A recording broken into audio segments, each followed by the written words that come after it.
Hey folks, Coach Simmons here. Please give me a like, share, and subscribe.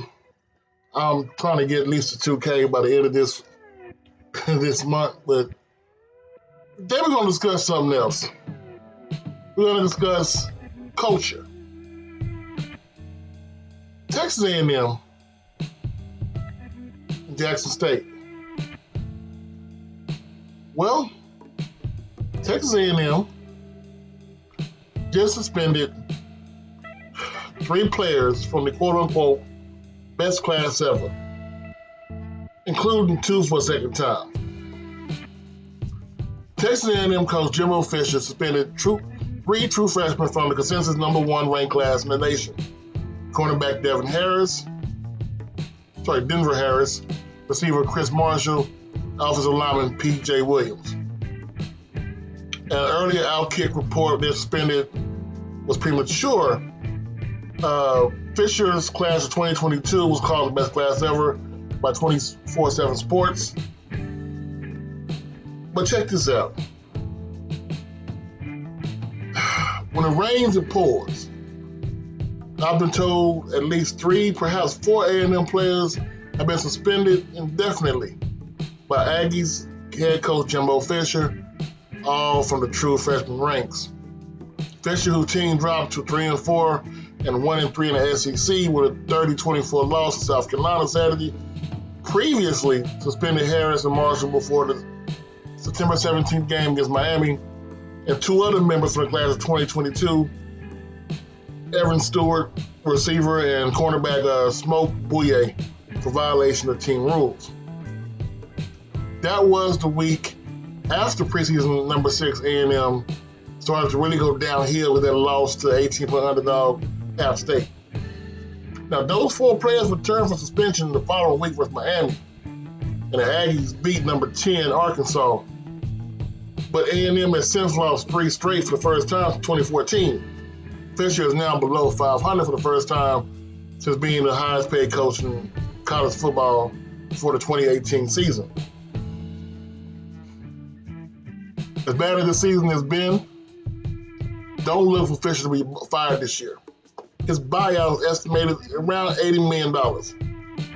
And not even A&M, which basically grows money with his contracts to Big Oil, ready to shell out $80 million to fire him. Wow. $80 million buyout. Texas A&M hosts number 15 Ole Miss at 7:30 p.m. Saturday on the SEC Network. Well, Coach, you may be asking yourself, what the hell does that got to do with Jackson State?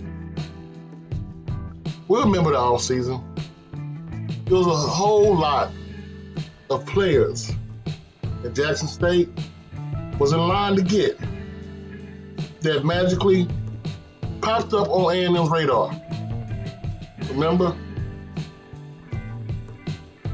I think it may be something more to the fact of you not missing what you have.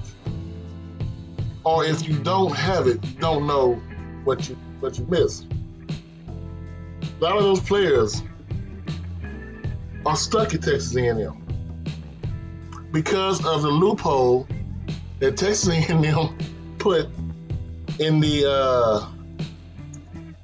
NIL deals. Remember the kids? They can't leave for 2 years.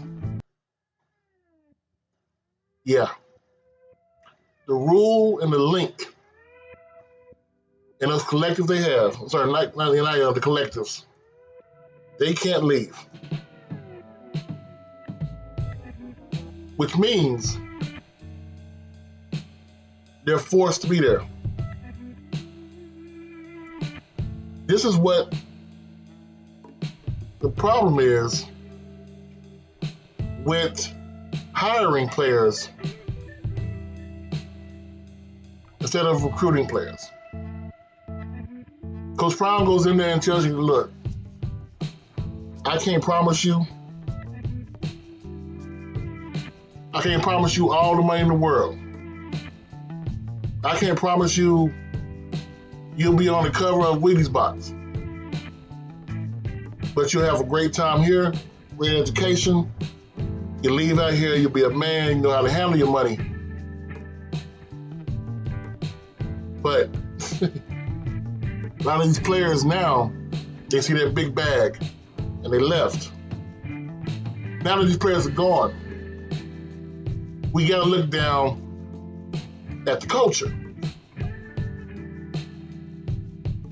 The culture of Texas A&M and the culture of Jackson State, which is leading the culture for HBCUs, is as follows. It used to be you go to HBCUs because you had to.